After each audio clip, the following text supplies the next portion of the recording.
લોકસભાની સામાન્ય ચૂંટણી 2024 અન્વયે જિલ્લા ચૂંટણી અધિકારી અને કલેક્ટર શ્રી વરુણકુમાર બરનવાલના અધ્યક્ષસ્થાને પાલનપુર મુકામે ચૂંટણીના નોડલ ઓફિસરોની તાલીમ યોજાઈ હતી. ચૂંટણી મુક્ત, ન્યાયી અને શાંતિપૂર્ણ વાતાવરણમાં યોજાય તે માટે બનાસકાંઠા જિલ્લા ચૂંટણી અધિકારી શ્રી દ્વારા દરેક નોડલ ઓફિસરને સોંપવામાં આવેલી જવાબદારી તેઓ સારી રીતે નિભાવે તે માટે તાકીદ કરવામાં આવ્યા હતા. ચૂંટણી કામગીરીમાં રોકાયેલ સ્ટાફનું રેન્ડમાઇઝેશન કર્યા બાદ તમામ કર્મચારીઓની તાલીમ આપવા જિલ્લા ચૂંટણી અધિકારીશ્રીએ જણાવ્યું હતું. લોકસભાની સામાન્ય ચૂંટણી 2024ની વિવિધ કામગીરીની ફરજો બજાવવા માટે બનાસકાંઠા જિલ્લા ચૂંટણી અધિકારી દ્વારા 24 જેટલા નોડલ ઓફિસરોની નિમણૂક કરવામાં આવેલી છે.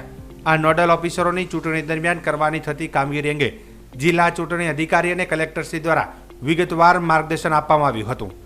આ બેઠકમાં કલેક્ટરશ્રી દ્વારા ચૂંટણી ખર્ચ નિયંત્રણ માટે નિમાયેલા અધિકારીઓ, કર્મચારીઓ, તાલીમ આપવી, ચૂંટણી માટે સ્ટાફ પૂરો પાડવો, man power management, poster ballot, EVM VVPAT management, ચૂંટણી પંચની પ્રવર્તમાન સૂચનાઓ અનુસાર કાયદો અને વ્યવસ્થાની તમામ પ્રકારની કામગીરી, મતદાન માટે સમયસર રૂટ મુજબ વાહનો પહોંચાડવા, ચૂંટણી બાબતે જરૂરી મુજબના ફોર્મ, સ્ટેશનરી, અન્ય સામગ્રી મેળવવી, સ્વીપની કામગીરી, એમસીએમસીની કામગીરી, આરોગ્યની કામગીરી, આદર્શ આચાર સહિતને લગતી સૂચનાઓનું પાલન અને અમલીકરણ કરાવવું સહિતના મુદ્દાઓની વિસ્તૃત ચર્ચા કરવામાં આવી હતી.